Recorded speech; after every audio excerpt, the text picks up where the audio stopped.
예, 반갑습니다. 제가 2010년에 와서 그때 다니엘 부하고 같이 수양회하고 예배 인도했던 그 기억이 나는데 그때도 제가 이 앞에 앉아갖고 이 신시내티 능력 침례교회 그 음악의 탁월성 그것을 제가 감동해서 은혜를 받아갖고 말씀 전하기가 좀 힘들었을 정도로 은혜 받았던 그런 기억이 있는데 오늘도 우리 찬양팀, 우리 성가대 분들 찬양 들으면서 하나님께서 이 교회에 귀한 그 달란트 주신 분들 사용하셔서 영광 받는구나 하는 그런 생각이 듭니다. 여러분들은 항상 들으시는 거니까 뭐 그저 그러겠거니 이렇게 생각하시는데 이 수준이 보통이 아닙니다. 여기 음악이. 그래서 여러분들 들으실 때마다 하나님 앞에 감사하시고 또 음악뿐만이 아니라 여러분들 하나님께서 주신 그런 많은 달란트가 이 교회에 있습니다. 그것을 주님 앞에 아낌없이 쓰실 때 하나님께서 똑같은 영광 받으시는 줄을 믿습니다. 우리 이성건 목사님이 이렇게 또 이런 자리를 주셔서 사실 좀 송구스럽고 마음이 쉽지가 않습니다. 뭐 평신도가 말씀을 전하면 뭐 얼마나 할 수가 있겠습니까? 하지만은 하나님께서 저의 삶 속에 주신 것들 최근에 또 로마서 제가 묵상하면서 느낀 것들 여러분들하고 같이 나누고 서로 교제하는 그런 시간 됐으면 합니다. 우리 여호수아부를 금요일 토요일 섬겼습니다. 우리 안사람하고 같이 섬겼습니다. 저보다 훨씬 나은 우리 안사람 여러분한테 잠깐만 좀 소개하기를 원하는데 우리 김지혜 집사 잠깐 일어나 주시면은 저의 better half입니다. 여러분들 이따가 교제하시고요. 여호수아부랑 참 좋은 시간 가졌습니다. 참 쉽지 않은 그런 환경이에요. 그죠? 아까도 보셨지만 어린아이들이 계속 있고, 또 집회를 모임을 하려고 해도 아이들 때문에 쉽지 않고 그런 공동체임에도 불구하고 그 안에 있는 스트러글을 하나님 안에서 어떻게 해서든지 해결해 보려고 끝까지 붙잡고 있는 그런 모습들에 저희가 큰 감동받았고, 짧지만은 저희들 있는 것들 쏟아 부어주고 이렇게 왔습니다. 오후에도 저희 부부가 이제 남자 따로 우리 자매들 따로 이렇게 만나서 혹시 수양에 오시지 못했지만은 여러분들 특별히 가정에 있는 그런 질문이나 그런 어려움들이 있으시면은 같이 우리 모여서 그런 시간을 갖도록 하겠습니다. 저희가 사실 아이들을 보면은 우리들의 그 성격이나 우리들이 가지고 있는 그런 장단점들이 아이들한테 나타납니다. 저희도 그 3남매를 두고 있는데 딸, 아들, 딸 이렇게 있습니다.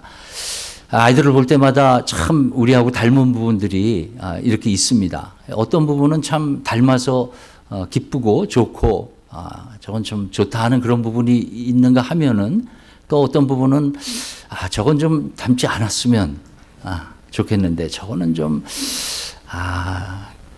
그런 생각이 날 때가 있죠. 그죠?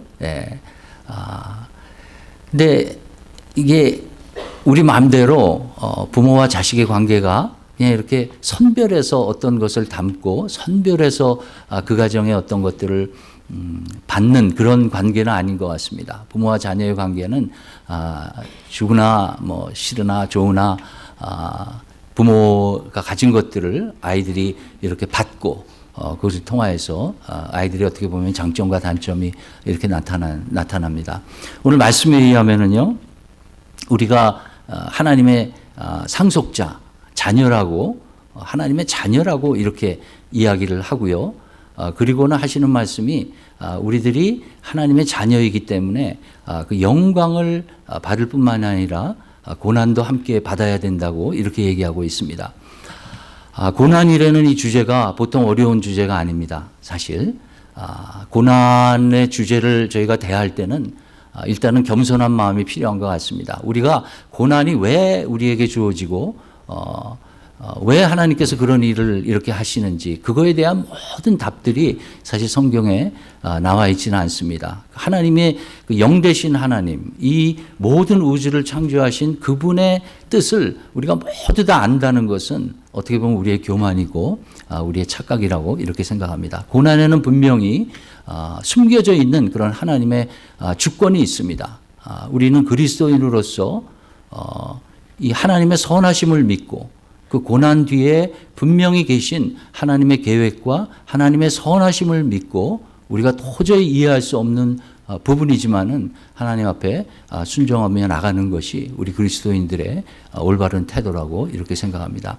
통계에 의하면은 무려 17%나 되는 사람들이 그러니까 하나님 앞에 한 가지 물어보고 싶으면 뭘 물어보겠느냐 이렇게 했을 때 17%의 답이 도대체 하나님, 고난에 대한 하나님의 뜻은 무엇입니까? 이렇게 물어본다고 할 정도로 많은 믿는 사람이든 믿지 않는 사람이든 고난에 대한 그런 질문은 다 가지고 있는 것입니다. 다만 선하신 하나님을 믿는 저희들은 오히려 그 고난 속에 계시는 하나님을 통해서 우리가 정말 다시 태어나기도 하고, 그죠? 우리가 다시 우리 주님께서 주시는 그런 영광을 바라보는 그런 믿음을 가질 수도 있지만은 우리 하나님의 선하심을 믿지 못하는 그런 일반 세상의 사람들은 그 분노의 주먹을 하늘을 향해서 휘두르면서 하나님을 원망하고 분노하는 것을 볼 수가 있습니다.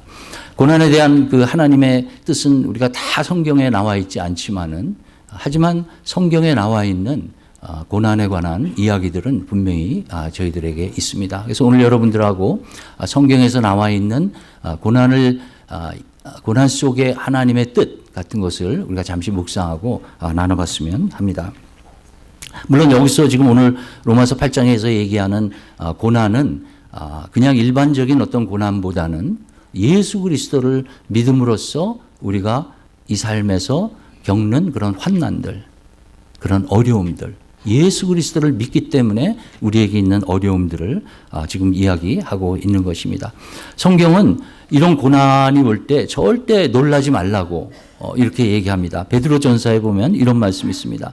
사랑하는 자들아, 너희를 연단하려고 오는 불시험을 이상한 일 당하는 것 같이 이상히 여기지 말고 오히려 너희가 그리스도의 고난에 참여하는 것으로 즐거워하라. 이는 그의 영광을 나타내실 때 너희로 즐거워하고 기뻐하게 하려 함이라. 이런 말씀이 있습니다. 우리 믿는 사람들에게 예수 그리스도를 따라가는 삶을 살 때에 환난이 있는 것을 절대 이상하게 생각하지 말라. 그것은 당연한 일이다. 이렇게 지금 성경은 이야기하고 있습니다. 우리가 만약에 고난이 없는 삶을 살고 있다면은 우리가 제대로 신앙생활을 하고 있는가 검토해 보아야 된다고 생각합니다. 우리가 예수 그리스도의 뒤를 쫓아가는 그 삶을 사는 그 삶은 고난의 삶입니다. 왜냐하면 예수님께서 그런 삶을 사셨기 때문입니다. 우리의 초점이 우리 주님께서 주시는 그런 영광과 축복과 여기에만 만약에 맞춰 있다면은 우리는 신앙인으로서의 삶을 잘못 살고 있는 것입니다. 우리가 주님을 따라가는 올바른 제자로서의 삶을 산다는 것은 환난의 삶이요, 어려움의 삶이요, 고난의 삶입니다. 다만 중요한 것은 그 뒤에 숨어 계신 하나님이 주기를 원하시는 그런 생명들, 영광들 이런 것들이 있기 때문에 우리가 그 고난을 묵묵히 참아서 이겨나가는 것이 아닌가 이렇게 생각합니다.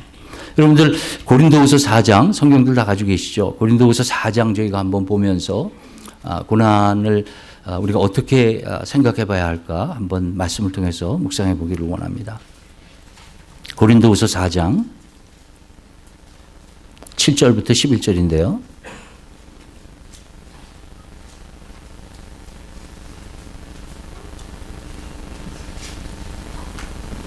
제가 여러분들한테 한번 읽어드리겠습니다. 고린도후서 4장 7절부터 11절. 우리가 이 보배를 질그릇에 가졌으니 이는 심히 큰 능력은 하나님께 있고 우리에게 있지 아니함을 알게 하려 함이라. 우리가 사방으로 우겨쌈을 당하여도 쌓이지 아니하며 답답한 일을 당하여도 낙심하지 아니하며 박해를 받아도 버림받지 아니하며 거꾸로 뜨림을 당하여도 망하지 아니하고 우리가 항상 예수의 죽음을 몸에 짊어짐은 예수의 생명이 또한 우리 몸에 나타나게 하려 함이라. 우리 살아있는 자가 항상 예수를 위하여 죽음에 넘겨짐은 예수의 생명이 또한 우리 죽을 육체에 나타나게 하려 함이라. 여기 보배를 질그릇에 담았다고 했는데 보배는 그 앞을 보시면은 그 예수 그리스도가 하나님의 아들이시고 우리의 주 대신 이 보배 이거를 우리의 이 질그릇 몸에 담았다는 그런 말씀입니다. 그 말씀을 하면서 이 보배를 질그릇에 담은 사람들이 사는 삶이 8절과 9절에 나와 있는데 우리가 사방으로 우겨쌈을 당하여도 쌓이지 아니하며 답답한 일을 당하여도 낙심하지 아니하며 박해를 받아도 버림받지 아니하며 거꾸로 뜨림을 당하여도 망하지 아니하고 우리의 이런 환난의 삶이 있는데 그 다음에 보시면 우리가 항상 예수의 죽음을 우리 몸에 짊어짐은 예수의 생명이 또한 우리 몸에 나타나게 하려 합니다. 예수의 죽음을 짊어지는 것, 예수의 고난을 짊어지는 것이 과연 무엇일까요? 여러분들 예수님이 어떤 삶을 사셨습니까? 예수님은 하나님의 아들로서 아무 죄 없이 우리 인류를 위하여서 이 땅에 오셔서 살면서 모든 억울한 것들 다 당하시고 모욕이란 모욕은 다 당하시고 조롱당하시고 침뱉음 당하시고 수모 당하시고 따귀를 맞으시고 창끝에 찔리시고 십자가에 못 박히신 분이 예수님이신 것입니다. 하지만 그 예수님이 십자가에 달리셔서 제일 먼저 하신 말씀이 아버지요 저희가 자기네들이 하는 일을 알지 못합니다. 저희들을 사하여 주시옵소서 하고 그가 하나님께 기도한 것을 우리가 볼 수가 있습니다. 예수의 죽음을 몸에 짊어진다는 것은요, 예수님처럼 억울한 삶을 우리가 믿는 자로서의 삶을 살아가면서 우리가 겪는 억울한 삶, 조롱당하는 삶, 모욕당하는 삶, 예수님 때문에 손해보는 그 삶, 그 삶을 살 때 우리는 죽었습니다. 나는 이제 십자가에 못 박혔나니 그런즉 이제는 내가 산 것이 아니요 오직 내 안에 그리스도께서 사신 것이라. 우리는 이미 죽은 몸입니다. 예수의 죽음을 우리의 몸에 짊어진다는 것은 우리의 자아가 죽었습니다. 우리는 이제 우리의 세상의 육체는 마음은 이제 죽었습니다. 죽은 우리가 어떻게 불평할 수가 있겠습니까? 죽은 우리가 어떻게 억울하다고 이야기할 수가 있겠습니까? 죽은 우리가 어떻게 우리의 권리를 주장할 수가 있겠습니까? 그런 삶을 살 때 예수의 죽음을 우리 몸에 짊어지고 억울하지만 예수님 때문에 억울하지만 정말 이를 물고 그것에 우리의 권리를 주장하지 않고 그것에 반응하지 않고 나는 죽었습니다. 나는 이제 죽었습니다. 하고 우리들이 반응할 때 우리들의 삶 속에 예수 그리스도의 생명이 나타나는 것입니다. 그리고 우리가 그런 예수 그리스도의 생명이 우리의 삶 속에 나타날 때 그것을 본 많은 사람들이 살아계신 예수님을 만나게 되는 것입니다. 여러분들 예수님께서 받으신 그 십자가의 고통,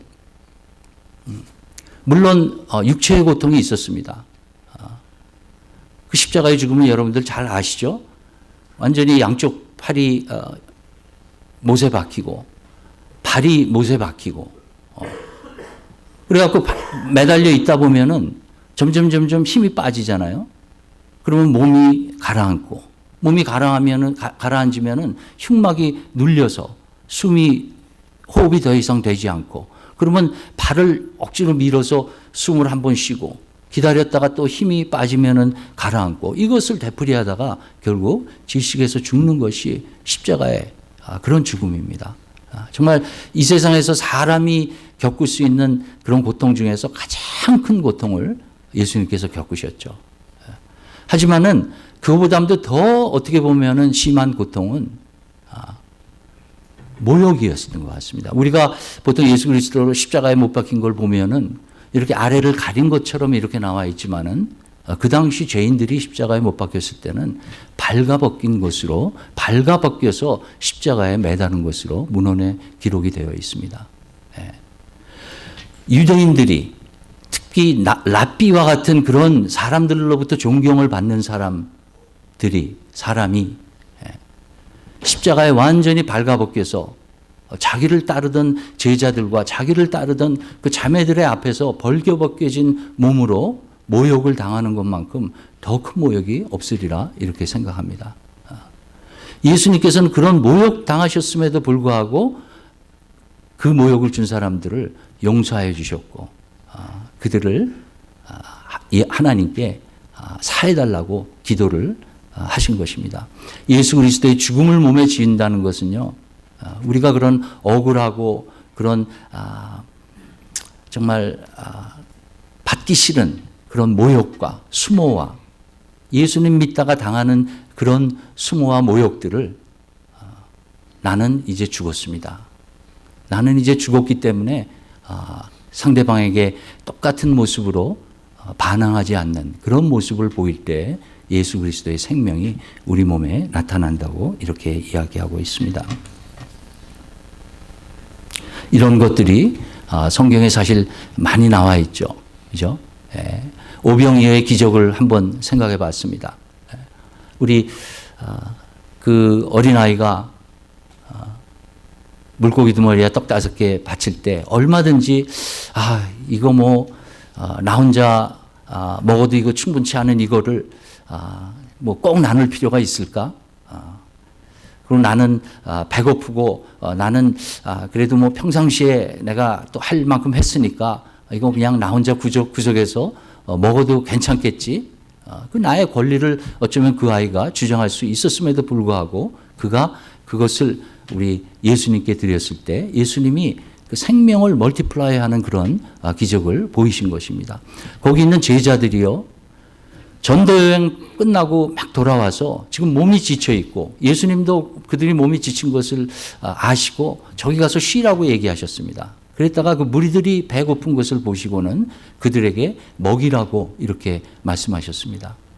얼마든지 그들이 자신의 권리를 주장할 수가 있었습니다. 예수님 이거 도대체 무슨 말입니까? 우리가 방금 전에 전도하고 돌아왔고 전도 중에 그런 놀라운 하나님의 기적들을 경험하고 많은 사람들을 예수님 앞에 우리가 정말 인도했는데 우리는 잠시 쉴 그런 권리가 있지 않습니까? 그들이 얼마든지 자신의 권리를 주장할 수가 있었죠. 하지만은 예수님의 말씀에 순종했을 때 그들이 오병이어가 무려 2만 명을 먹이는 그런 놀라운 생명이 멀티플라이 되는 경험을 한 것입니다. 바울과 실라가 빌립보 감옥에 갇혀서 얼마든지 불평하고 하나님 도대체 이게 뭡니까? 하나님 위해서 우리가 나름대로 이렇게 했는데 우리가 이 감옥에서 이게 도대체 무엇입니까? 얼마든지 불평하고 하나님을 원망할 수 있었지만은 그들이 찬양했을 때 감옥 문이 열리고 그 간수의 가족들이 구원을 받는 그런 놀라운 역사를 경험한 것입니다. 성경에는 이 자기 권리를 주장한 사람에 대한 비유가 나와 있습니다. 그게 바로 누가복음 15장에 나오는 그 마다들의 이야기입니다. 여러분들 돌아온 탕자 이야기 잘 아시죠?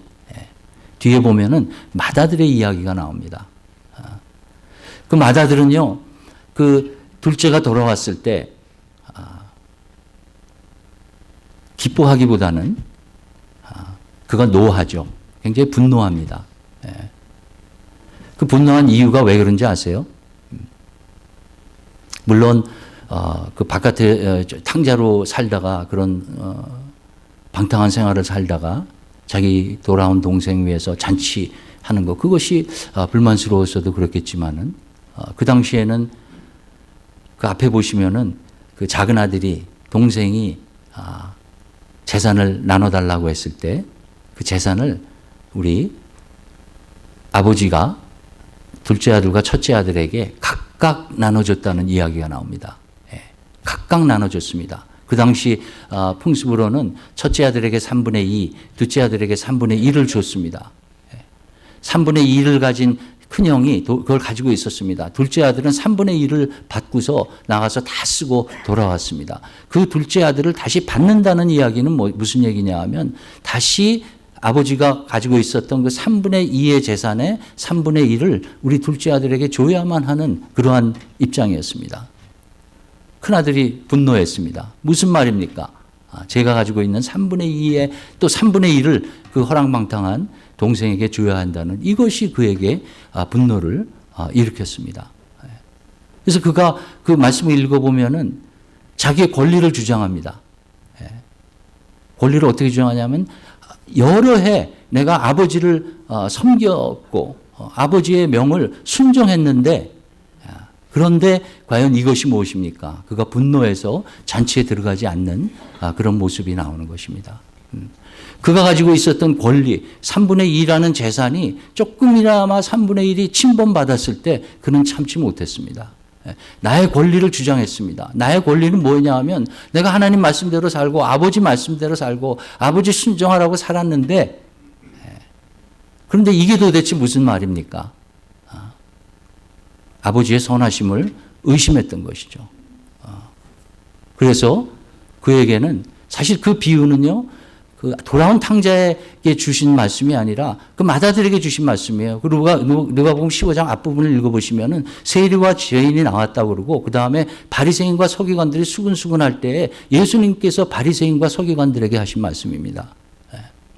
너희들이 믿는 사람으로서 뭐 하나님 앞에 순종하고 열심히 하고 사역하고 내가 11조하고 이런 것을 했지만은 너희들은 너희의 권리를 주장하는 그 예수 그리스도의 죽음을 몸에 짊어지지 아니하는 그런 자기의 권리를 주장하는 모습이 있었을 때 그들의 삶 속에 예수의 생명이 나타나지 않았습니다. 바리새인과 서기관들의 삶 속에 예수의 생명이 나타나지 않았습니다. 왜냐하면 그들은 예수님의 죽음을 몸에 짊어지지 않은 거예요. 아직까지도 자아가 살았습니다. 종교적이고 정말 교회 일은 열심히 하지만은 하나님과의 관계가 끊어진 율법적인 그런 삶을 살 때 예수의 죽음을 몸에 짊어지기보다는 예수의 영광만 찾는 그런 삶을 살 때 우리 예수님께서 그들을 지적하셔서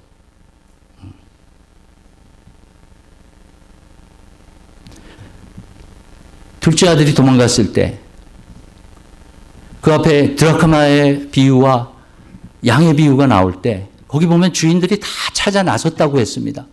누군가 찾아 나섰습니다.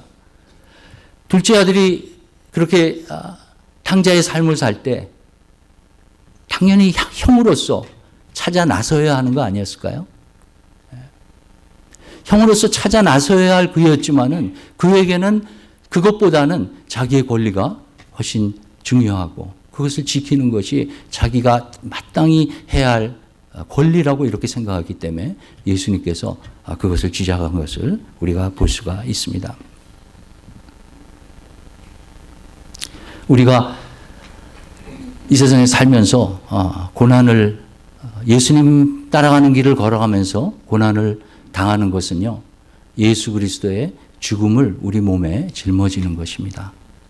우리가 모욕받고 억울하고 손해보고 예수님 따라가다가 당하는 이럴 때 우리가 예수 그리스도의 그 죽음을 몸에 짊어질 때 우리들 삶 속에 예수 그리스도의 생명이 나타난 것입니다.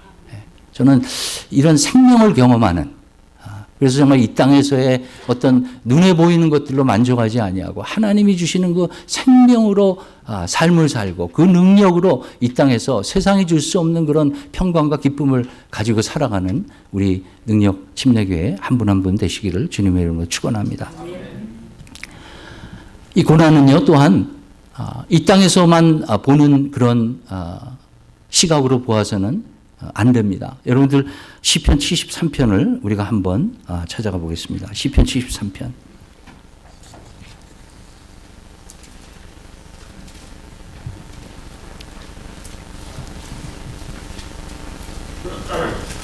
이 시편 기자가요, 이 땅에서 살면서 정말 하나님 믿지 않는 그런 사람들이 부하게 되고 잘 되는 것을 보면서 그가 혼란에 빠졌습니다. 도대체 하나님 이게 뭡니까? 이 사람들은 하나님도 믿지 않고 정말 강팍하고 악한 그런 사람들인데 그들이 이 땅에서 형통하는 것을 보면서 이 시편 기자가 불평하는 모습을 볼 수가 있습니다. 제가 1절부터 읽겠습니다. 하나님이 참으로 이스라엘 중 마음이 정결한 자에게 선을 행하시나 나는 거의 넘어질 뻔하였고 나의 걸음이 미끄러질 뻔하였으니 이는 내가 악인의 형통함을 보고 오만한 자를 질투하였습니다. 악인이 형통하였다고 했습니다. 그들은 죽을 때에도 고통이 없고 그 힘이 강건하며 사람들이 당하는 고난이 그들에게는 없고 사람들이 당하는 재앙도 그들에게는 없나니 그러므로 교만이 그들의 목걸이요 강포가 그들의 옷이며 살찜으로 그들의 눈이 솟아나며 그들의 소득은 마음의 소원보다 많으며 그들은 능욕하며 악하게 말하며 높은 데서 거만하게 말하며 그들의 입은 하늘에 두고 그들의 혀는 땅에 두루 다니도다. 그러므로 그의 백성이 이리로 돌아와서 잔에 가득한 물을 다 마시며 말하기를 하나님이 어찌 알랴? 지존자에게 지식이 있으랴? 하는도다. 볼지어다. 이들은 악인들이라도 항상 평안하고 재물은 더욱 불어나도다. 내가 내 마음을 깨끗하게 하며 내 손을 씻어 무죄하다 한 것이 실로 헛되도다. 나는 종일 재난을 당하며 아침마다 징벌을 받았도다. 내가 만일 스스로 이르기를 내가 그들처럼 말하리라 하였더라면 나는 주의 아들들의 세대에 대하여 악행을 행하였으리다. 내가 어쩌면 이를 알까 하여 생각한 즉 그것이 내게 심한 고통이 되었더니 하나님의 성소에 들어갈 때에야 그들의 종말을 내가 깨닫는나이다. 예. 이 땅에서 살면서 정말 예수님 말씀대로 살라고 했을 때 우리들에게는 고난이 찾아오고 오히려 예수님 믿지 않고 사는 사람들의 그 삶이 더 형통한 것 같고 더 재밌는 것 같고 더 축복받은 것 같은 그런 고통이 오늘 시편 기자에게는 있었던 것입니다. 하지만 그가 성소에 들어갈 때, 그 성소에 들어갈 때라는 것이 하나님의 말씀 안에 들어갈 때, 하나님의 사람들이 모인 공동체에서 예배에 들어갈 때, 그런 커뮤니티에서 우리가 삶을 나누면서 우리 주님의 임재 안에 들어갈 때 그가 깨달은 것이 있는데 그것이 무엇이냐 하면 이 땅에서의 삶이 다가 아니라는 것입니다. 이 땅에서의 삶이 다가 아니라는 것입니다. 저희가 이 예수님을 따라가면서 사는 그 고난의 삶,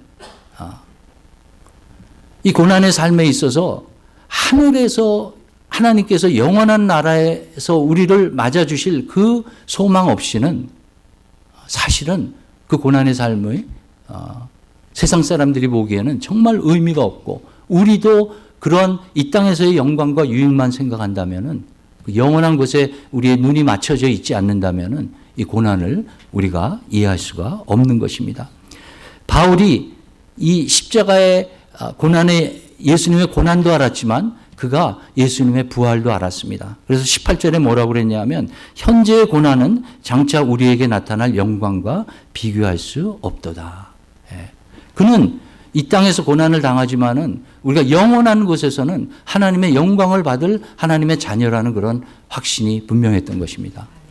저희가 예수 그리스도를 따라가는 그런 제자의 삶을 살면서 우리에게 닥치는 그런 환난과 고난들, 영원한 시각을 가지고 보시는 여러분들 되기를 바랍니다. 우리가 만약에 이 땅에서의 유익과 영광만 생각했다면은 이 우리에게 오는 그리스도인으로서의 고난을 이해할 수가 없습니다. 여러분들 히브리서 11장이 믿음의 장입니다. 거기에는 많은 믿음의 선배들 이야기가 나와 있습니다. 그 믿음의 삶을 기가 막히게 삶으로써 하나님의 놀라우신 능력과 기적을 체험했던 사람들이 나와 있습니다. 아브라함이 그 이삭을 정말 놀랍게 바치려고 했을 때 하나님께서 그 손을 거두시고 그에게 놀라운 기적을 보여주신 모세가 정말 다른 아이들은 다 죽었는데 거기서 기적적으로 살림을 당하여서 공주의 아들로 어답트가 되고 결국은 그 홍해를 가르는 그런 기적을 베풀었던 그런 모세의 이야기. 라합이 기생이었음에도 불구하고 정말 하나님의 사람들을 숨겨줌으로써 그의 목숨이 딴 사람은 다 죽었는데 그의 목숨이 살아난 이야기. 그 여리고성을 7번을 돌았더니 그 성이 무너지는 이런 놀라운 이야기. 우리의 초점이 만약에 여기에만 맞춰 있다면 우리는 히브리서 11장의 반밖에 이해하지 못하고 있는 것입니다. 나머지 반의 이야기를 읽어보시면은요, 조롱과 채찍질 뿐만 아니라 결박과 옥에 갇히는 시련도 받았으며 돌로 치는 것과 톱으로 켜는 것과 시험과 칼로 죽임을 당하고 양과 염소의 가죽을 입고 유리하여 궁핍과 환난과 학대를 받는 삶을 살았지만은 이 땅에서 아무런 대가도 받지 못하고 죽어간 믿음의 선배들의 이야기가 나와 있는 것입니다. 그 말씀을 이렇게 얘기하죠. 이 사람들은 다 믿음으로 말미암아 증거를 받았으나 약속된 것을 받지 못하였으니.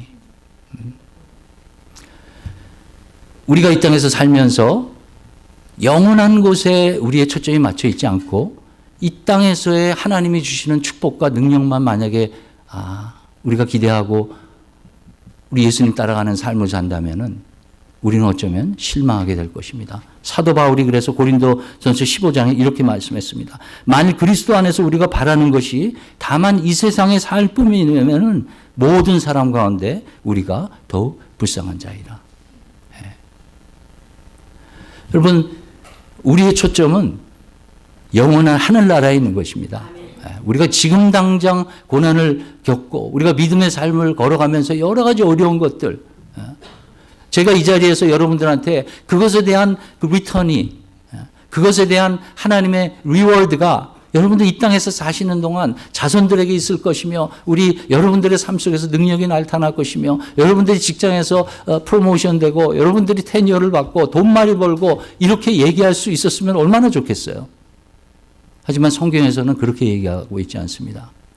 하나님이 개런티해 주시는 것은 하늘에서의 영광이지 이 땅에서의 유익과 이 땅에서의 우리에게 오는 축복이 아니라는 사실을 우리가 믿고 살아갈 때, 그럴 때 우리에게 좋은 일이 일어나든 좋지 않은 일이 일어나든 그 선하신 하나님을 붙잡고 그 믿음, 그 고난을 통하여서 우리가 더 정결하게 되고 정말 정금과 같이 나오는 그런 하나님의 손길을 우리가 경험할 수가 있는 것입니다. 이러기 위해서는 우리가 성령님의 도우심이 필요합니다. 그래서 로마서 8장 뒷부분에 보시면 성령님에 관한 이야기가 이렇게 나옵니다. 이와 같이 성령도 우리의 연약함을 도우시나니 우리는 마땅히 기도할 바를 알지 못하나. 그런 고난의 삶을 살아갈 때 도저히 뭘 어떻게 기도해야 할지 모르는 그런 저희들을 발견하게 됩니다. 그럴 때 약속하신 말씀이 있습니다. 성령이 말할 수 없는 탄식으로 우리를 위하여 친히 간구하시느니라. 마음을 살피시는 이가 성령의 생각을 아시나니 이는 성령이 하나님의 뜻대로 성도를 위하여 간구하심이니라. 우리가 알거니와 하나님을 사랑하는 자 곧 그의 뜻대로 부르심을 입은 자들에게는 모든 것이 합력하여 선을 이루느니라.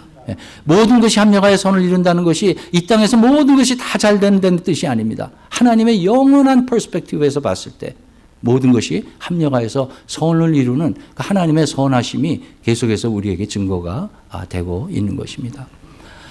이 땅에서 예수 그리스도를 따라가는 제자의 삶, 고난의 삶입니다. 어떤 때는 이해할 수 없는 그런 삶입니다. 우리 성경은 저희들에게 뭐라고 얘기하냐 하면 기도하라고 이야기하고 있습니다. 기도하라고. 기도할 때 그 성령의 말할 수 없는 탄식, 성령이 말할 수 없는 탄식으로 우리를 간구하시고 우리가 그 뜻을 조금이나마 깨달아서 그 고난의 영원한 뜻이 무엇인지를 알고 그 모든 것들이 합력하여서 선을 이룬다는 그런 확신을 가질 수 있게 되는 것입니다. 제 이야기 잠시 하나만 하겠습니다. 저희 가정에도 이런 고난이 왔어요. 정말 이해할 수 없는 그런 고난이 왔습니다. 2000년도 초기였는데요. 저희 목사님이 2년 반을 저희 교회에 목사님이 없는 상태였습니다. 제가 그때 집사장을 하고 있었고 청빙위원장을 하고 있었습니다. 2년 반 목사님 없이 집사장을 하려니까 좀 힘들었습니다. 이 지금 집사장이 어떤 분인지 모르시겠지만 많이 좀 격려해 주시기 바랍니다. 쉽지 않습니다. 2년 반을 그렇게 하는데 그 중간에 우리 한 사람이 한국에 가서 검사를 받았는데 C형 간염이라는 결과가 나왔습니다. 그때 우리 아이들이 10살, 8살, 3살 그랬습니다. 저는 막 테니어 때문에 정신이 없을 때고. 근데 얼토당토하게 우리 아내가 C형 간염, 그때 C형 간염이 처음으로 발견됐을 때입니다. C형 간염을 찾아봤더니 그 시간이 더 지나가면 간경화가 되고 그 시간이 더 지나면 간암이 돼서 죽는다고 그렇게 이야기하였습니다. 제가 이해를 못했습니다. 하나님, 이거 도대체 무슨 일입니까? 저는 저 나름대로 정말 직장도 바쁘고 가정도 그랬지만은 교회를 위해서 이렇게 열심을 하고 이렇게 하나님 나라를 위해서 뛰고 있는데 하나님 어쩌면 저에게 가장 소중한 사람인 저 사람을 하나님께서 건드리십니까? 제가 저의 권리를 주장하고 싶은 마음이 너무너무 많았어요. 그래도 하나님께서 평상시에 부족하지만 신앙을 쌓아온 그것들이 밑거름이 돼서 제가 하나님께 원망하고 불평하기보다는 기도하는 그런 시간들을 가졌습니다. 여러 가지 이야기들이 있지만은 우리 하나님께서 어떤 치료 방법을 통해서 우리 안사람 1년 동안 암 치료를 고스로 하면서 그것을 고치셨습니다. 주일이면은 집에 들어와서 저녁 먹고 5시 반쯤 되면은 문 다 걸어 잠그고 저 사람하고 저하고 간절하게 하나님 앞에 기도하고 그리고는 자기 몸에 주사를 꽂습니다. 그러면 그때부터 이틀 내지 사흘은 독감을 걸린 사람처럼 완전히 누워 있어만 되는. 저는 그때부터 아이들 케어하고 교회 일하고 직장 가지고 그런 삶이 50여 주를 계속됐습니다. 그런데 놀라운 것은 그 안에서 하나님의 놀라운 평강을 저희가 찾았습니다. 그전에는 정말 바빠서 돌아치고 정신없는 그런 삶이었었는데 정말 그 부부의 기도를 통해서 정말 그 아픔을 고투를 하면서 하나님 앞에 간절히 매달리는 그 기도를 통하여서 하나님께서 우리 부부의 관계를 기가 막힌 한 몸의 관계로 만들어 주셨고 그리고 거기서 우리 주님의 평강이 무엇인지를 저희들이 경험했습니다. 그게 마지막 나아갈 쯤에 제가 새벽 기도 때 기도를 하고 있는데 우리 하나님께서 저보고 그때 저희가 가려고 했던 그 안식년으로 가려고 했던 유럽이 다 준비가 돼 있었습니다. 이제 우리는 우리의 권리가 있다는 것이죠. 이렇게 수고했고 이제 목사님 오시니까 우리는 지금부터 6개월 유럽에 가서 정말 편하게 좀 쉬어보자는 그런 권리에 대한 마음이 있었어요. 근데 하나님께서 그 새벽 기도 때 저희한테 그게 아니라고 말씀하셨어요. 그리고는 그 주에 하나님이 원하시는 것은 중국으로 가라는 그런 마음을 저희들에게 주셨습니다. 저희가 순종하고 6개월 중국에 가서 사역을 했습니다. 거기서 만난 젊은이들과의 삶. 그것을 저희가 랄리로 돌아와서 다시 4명으로 믿지 않는 친구 4명을 우리 집에다가 모아다 놓고 성경 공부를 금요일마다 시작해서 그것들이 점점 숫자가 늘어나서 몇 년 후에는 우리 집에서 도저히 감당할 수가 없어서 우리 교회로 들어가서 마하나임이라는 그런 공동체로 저희가 지금 섬기고 있습니다. 마하나임에 지나간 숫자를 봤더니 약 250명 되는 사람들이 거기를 지나갔습니다. 많은 사람들이 예수님 모르던 사람들이 거기 와서 예수님을 깨닫게 되고 주님을 영접하게 되고 그들의 삶이 변하고 그런 모습으로 돌아갔습니다. 제가 그때 연길에서 하고 있던 사역, 연변대에 성경 공부 시작한 그것이 커져서 100명 이상의 연변대에 사람들이 모이고 지금 중국 각처에 선교사로 나가 있는 그런 공동체로 변화를 받았습니다. 제가 그것을 쭉 생각을 하면서 하나님께서 저희에게 주신 그 고난을 저에게 주셨을 때 우리가 그것을 간절히 기도했을 때 하나님이 우리 삶 그 고난을 통하여서 우리에게 주시기를 원하시는 그 계획이 무엇인지를 우리가 들은 것입니다. 여러분들 어쩌면 집사님 꼭 기도를 간절히만 해야 되나요? 그냥 조용히 하면 안 되나요? 제 경험에는요. 기도를 간절히 할 때 제가 하나님의 음성을 들은 적이 제 삶에 몇 번이 있습니다. 그래서 왜 하나님은 우리를 들으시는 분인데 간절히 해야 될까? 하나님이 귀가 멀어서 그러신 게 아니에요. 우리들이 가지고 있는 그 죄와 우리들이 가지고 있는 그 환경, 세상의 벽이 너무 높기 때문에 우리가 간절히 기도하는 그런 마음이 있지 않으면은 그 하나님의 나라를 우리가 가까이 갈 수가 없는 것입니다. 그냥 흥얼흥얼 기도해서는 그 하나님이 계시는, 하나님이 우리에게 말씀하기를 원하시고 리뷰하기를 원하시는 그런 하나님임에도 불구하고 우리의 세상의 벽이 너무 두껍고 높아요. 그래서 그 벽을 깨기 위해서 우리가 간절히 기도해야 되는 것입니다. 하나님이 멀리 있기 때문에 간절히 기도하는 것이 아니에요. 우리가 가지고 있는 이 죄의 벽, 세상의 벽을 뚫기 위해서 우리가 간절히 기도할 때 그 크랙이 하나님 나라에 딱 들어가는 순간 하나님이 제가 기도하는 그 기도의 외침의 반대로 전리와 같이 하나님의 뜻이 무엇이라고 분명히 말씀하시는 것입니다. 그래서 여러분들 기도를 간절하게 하셔야 돼요. 그냥 흥얼흥얼 하셔서는 하나님의 뜻을 알 수가 없습니다. 우리가 너무 죄에 둘러싸이는 그런 사회, 죄의 영향을 너무나 받고 있기 때문에 모일 때마다 간절하게 기도하시는 이 교회 되기를 원합니다. 그런 여호수아 되기를 원합니다. 내가 하나님의 나라를 타치하기를 원합니다. 그 뜻을 내가 깨닫기를 원합니다. 저희들에게 주어진 고난을 감사한 것은 그 예수 그리스도의 죽음을 몸에 짊어졌을 때 나의 권리를 주장하기보다는 하나님의 선하심을 믿고 순종했을 때 수백 명의 사람들이 부족한 저희 부부를 통해서 예수님을 만나고 예수님의 생명이 우리 육체에 나타나심으로써 그 생명이 오버플로우해서 그 많은 사람들에게 멀티플라이 되는 그런 경험을 한 것입니다. 이것은 저희 부부의 축복입니다. 그들의 축복이기도 하지만은 이 땅에서 짧게 살면서 하나님의 나라의 그 글림스를 타치라도 해보고 이 땅에서 떠날 수 있다는 것만큼 축복이 없는 줄을 분명히 믿는 것입니다. 여러분들 삶 속에서 어떤 고난과 어떤 어려움이 있는지 모르겠습니다. 우리 하나님에게 분노의 주먹을 들고 허공을 치시기보다는 그 고난 속에서 예수 그리스도의 죽음을 몸에 짊어지고 예수 그리스도의 생명이 우리를 통해서 나타날 때 그때 우리는 예수님의 멀티플라이하는 그 생명의 역사를 경험할 수가 있는 것입니다.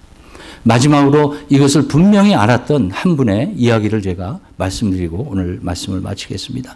이분은 아도니람 저슨이라고 미국에서 선교사로 나간 최초의 분이라고 이렇게 알려져 있습니다. 이분이 버마로 가셨습니다. 버마로. 그가 사랑하던 사람 앤 헤셀틴이라는 자매가 있었습니다. 그 앤 헤셀틴에게 이 아도니람 저슨이 앤 헤셀틴의 아버지한테 그 딸을 달라고 편지를 씁니다. 이 앤 헤셀틴은 굉장히 부유한 집에서 태어난 그런 자매입니다.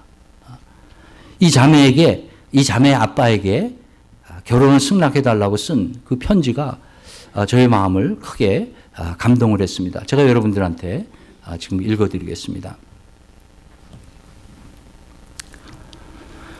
저는 지금 당신이 내년 봄에 당신의 딸과 헤어져서 이 땅에서 그녀를 다시 보지 못할 것이라는 것에 동의하시는지 여쭤봅니다. 아빠에게 물어보는 거예요. 제가 다시 읽어드릴게요. 저는 지금 당신이 내년 봄에 당신의 딸과 헤어져서 이 땅에서 그녀를 다시 보지 못할 것이라는 것에 동의하시는지 여쭤봅니다. 그녀가 이교도들이 사는 땅으로 떠나서 선교사로서 온갖 고난과 역경에 처하는 것에 동의하시는지 여쭤봅니다. 바다의 위험에 처하고 인도의 남쪽 열기에 치명적으로 영향을 받고 온갖 부족함과 고통에 처하고 수모와 모욕과 어쩌면 처참한 죽음에 처하는 것에 동의하시는지 여쭤봅니다. 이 모든 것들을 그의 하늘나라 집을 떠나서 당신과 저를 위해서 죽음을 감수한 그분을 위하여 죽어가는 영혼들을 위해서 시온과 하나님의 영광을 위해서 동의하실 수 있는지 여쭤봅니다. 이 모든 것들을 당신의 따님으로 인하여 영원한 비참함과 절망 속에서 이교도들이 구원받고 그녀의 구세주에게 찬송의 환호를 드리며 그녀가 밝게 빛나는 의의 면류관을 쓰고 영광의 나라에서 곧 다시 만난다는 소망으로 동의하실 수 있습니까? 앤 헤셀튼의 아버지에게 쓴 편지입니다. 1811년 1월 1일 날 화요일 아침에 그가 앤한테 이런 편지를 씁니다. 편지가 길어서 제가 앞부분은 생략하고요. 내가 당신을 위하여 기원하는 것들을 몇 가지 더 적어봅니다.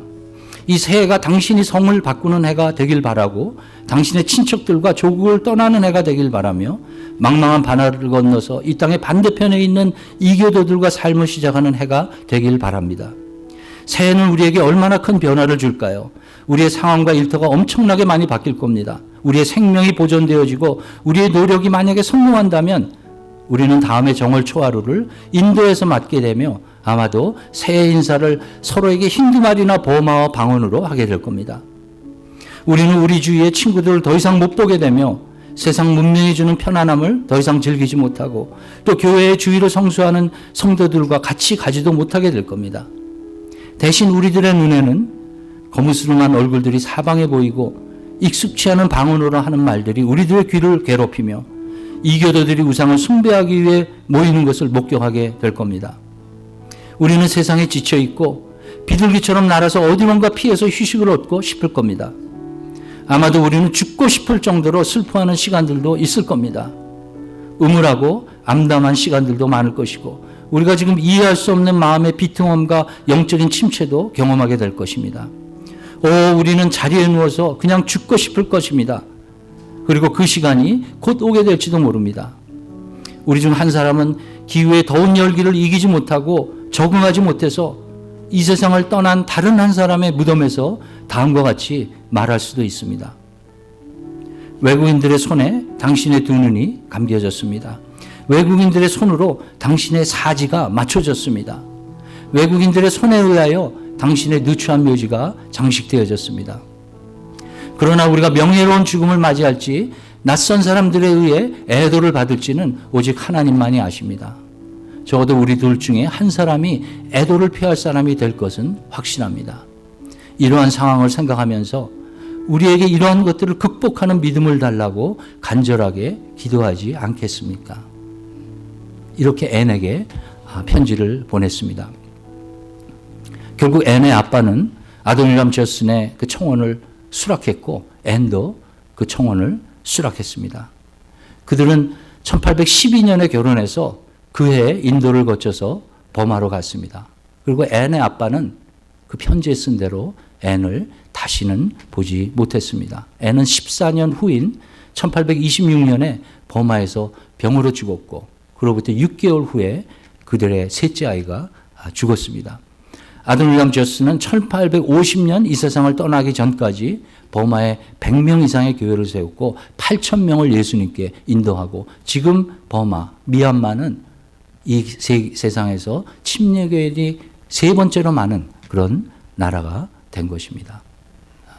제가 아도니람 저스의 그 편지를 읽으면서 아직도 이 땅에서의 유익과 영광을 놓지 못해서 하나님이 저 땅에서 주실 그 영광의 초점을 맞추지 못하고 살아가는 저를 보면서 회개의 눈물을 흘렸습니다. 짐 엘리엇이 이렇게 말했습니다. 잃어버릴 수 없는 영원한 것을 얻기 위하여 영원히 가질 수 없는 것을 포기하는 사람은 현명한 사람입니다. 우리가 잃어버릴 수 없는 영원한 것, 하나님이 약속해 주신 그 하늘나라의 영광을 위해서 영원히 가질 수 없는 이 땅의 것들을 포기하는 사람은 현명한 사람인 것입니다. 저는 오늘 이 아침 주님께 예배드리는 우리가 이런 현명한 사람이 되기를 원합니다. 우리의 초점이 영원한 나라의 영광에 맞춰져서 이 땅에서의 고난의 삶을 살면서 예수 그리스도의 죽음을 몸에 짊어지고 우리의 삶 속에 우리의 육체 속에 우리의 육체를 통하여서 우리 하나님의 영광이 드러날 때 예수 그리스도의 생명이 드러날 때 그게 오버플로우해서 아직도 예수님을 모르고 죽어가는 그 수많은 영혼들을 우리 주님 앞에 인도하는 그런 놀라운 하나님의 능력이 우리들에 있기를 원하는 그런 마음으로 말씀드렸습니다. 이 시간 같이 한번 저희들 기도하기를 원합니다.